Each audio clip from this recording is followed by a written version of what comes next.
Going on, everyone? Today we're going to be talking about a classic from MGM. It's a type of film that I've barely even talked about on this channel, because usually I don't really focus on these as much. But there are some that I want to point out that are good. So this one I decided to watch last night, and it's really good. Today I'm going to be talking about a romantic drama from 1936, Camille, or some people call it Camille. Yeah, it was released by MGM December 12th, 1936. Starring Greta Garbo and Robert Taylor, as you see right there. And there's a whole pile of other big cast from the day, back in those days. It's written by Francis Marion, Zoe Atkins, and James Hilton.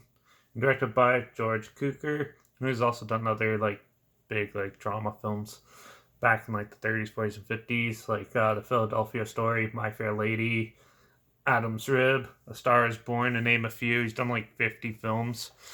Basically, this is a good representation of what true love is, I think. It is very well shot. Cinematography is amazing. The acting is really good in this. And yeah, it's definitely better than any of those silly modern day romance films based on novels.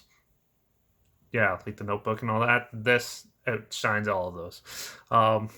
This basically, you follow Greta Garbo's character. She's basically a rich girl who lives in a country who is gorgeous and all that. And yeah, Robert Taylor is a guy who slowly falls in love with her throughout the time, and she sort of plays hard to get and stuff like that. And so other people are interested in her too. So basically, it's her fighting her emotions and stuff, and trying to figure out who she actually loves, and that. And it's really cool because she's a rich girl who lives out in the country. Well, MGM country from 1936, so it's the highest class country, sort of British style country. This takes place in the 1800s or something like that, or probably not.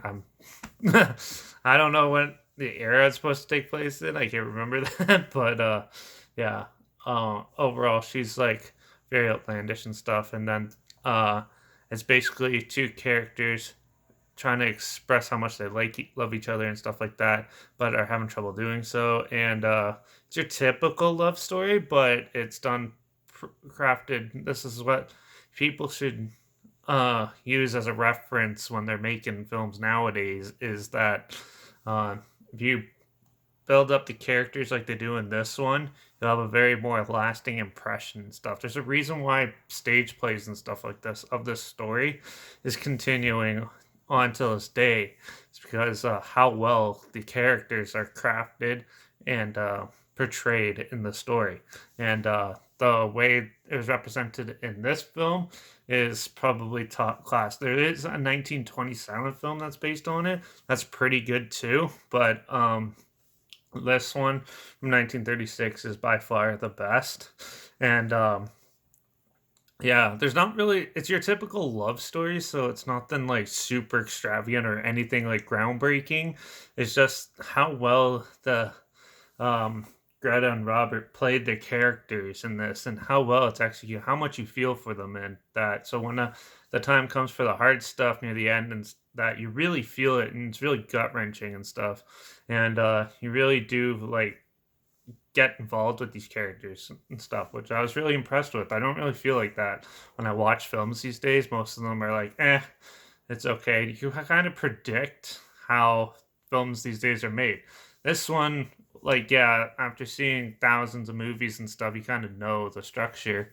But overall, it still makes you feel good inside. And it's done a little differently. It's definitely a product of the time, though. So you can definitely see a lot of stuff that's not going to happen nowadays and stuff. People are guys are more gentleman-like and stuff nowadays, I find, for the most part, in film especially. Where this one, there's a girl leaves her bag on the ground, she has to go pick it up. The guy doesn't pick it up for her and stuff like that. And yeah, they have different etiquette and stuff like that, which is emphasized in the story. But overall, it's really well crafted and well written. It's hard for me to like describe these type of films because I'm not huge into this stuff. So, but all I can say is I was really into the characters. I really felt for them throughout the story. It's a nice little moving romantic story. Like I said, it's pretty basic nowadays compared to what's out these days, but um, it's still just the way it was portrayed and stuff is truly fantastic and ever loving. And I think a lot more people should go back and review, watch these, see how love stories should be told. Like 1936, I think is a 1930s and 40s is perfect for romance films and stuff. I find, and then you get more like good rom coms in the 50s.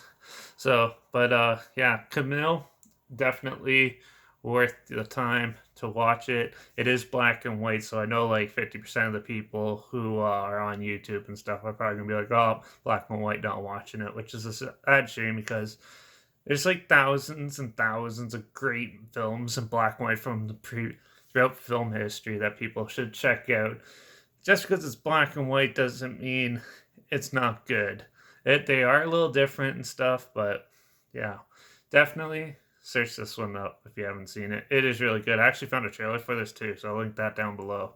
But definitely check out Camille. It's really good. Camille is like a definition of a rich country girl that they explain in the film. But yeah, when I first watched this, I thought that was like what the character's name was, but it wasn't. Anyways, it was a good it's a good romance film, and you should definitely check it out. I don't really have any really big gripes about it. Just little personal picky stuff from me. It's going to be like it's just stuff like certain scenes, like the dance scenes, could have been cut down maybe a little bit shorter because it's an hour and 40, hour and 50 minutes, something like that. Kind of drags on a tiny bit, but other than that, um, other besides that, it's pretty good. And like I said, there's some stuff that doesn't really correlate well for nowadays, anyways. But it's still a really good film and a really good watch. We should definitely try to cherish these as best we can nowadays because more people are aware of these type of films, the more we can see them on streaming service and stuff instead of having all these corporate juggernauts. Once DVDs and all that stuff goes away, they're just going to dictate what we watch, and we're going to be a whole pile of mindless idiots. So might as well try to emphasize keeping the old classics around as best as possible and keep checking them out and going back to them every now and then just to um, keep the mood alive and everything like that. So yeah, definitely check out Camille if you haven't seen it. I'm pretty sure you could even find it here on YouTube. Also, the 1921 is pretty good too. If I find it, I'll link it down below too. But yeah, definitely good. For my rating, since like I said, I thought it dragged a little bit, but other than that, it's pretty well done. And so I'm gonna give this one a 4.5 out of 5. It is really good. You should definitely look it up. And it's a good date movie, I'd say. Yeah, so if you're looking for some sort of like little romantic things, but you don't want to sit through one of those silly like Notebook knockoffs or anything like that and want something a little different, maybe this one might be a better option. So yeah, definitely check it out. I know I don't talk about these films very often and that, so but this one was an exception. So yeah. My Instagram's linked down below as well, where I always post clips of films I'm going to review in the future on my story, so make sure you follow me there. Also had the title of the film and a hashtag in the video clip where you can either guess or just if you're interested in trying to find out what I'm watching, it's there. Also, I put the subgenre of film in the video clip as well, clear as day, so you can see it, just in case so I don't get any complaints of people like getting disappointed that I'm reviewing stuff that they're not sure about and they weren't expecting it or something like that. I just getting tired of everyone whining these days, so I just do that so I don't have to deal with it. Yeah, also make sure you like this video, share it so more people are aware of it. Comment down below if you've seen this, let me know your opinions on it. Did it move you as much as it moved me, even if you're not into romance stuff? I'd love to hear about it. Also, make sure you subscribe because you definitely never know what I'm going to talk about next. I'm pretty sure you probably couldn't have guessed that I was going to do one like this. But yeah, yeah. So make sure you subscribe, and if you have any other films, whether romance, horror, sci-fi, any films at all that you want to hear my opinions on in the future, comment them down below, and I'll try my hardest to get to them as soon as I can. So with that, um, that's Camille. Definitely check it out. And yeah, I guess I'll see you all in the next review, which is more my type of film, but still a little different. I'm trying to do a couple different films here and there in between a lot of the horror stuff. So yeah, but the next one is a little more up my alley. So I'll definitely see you soon in the next review.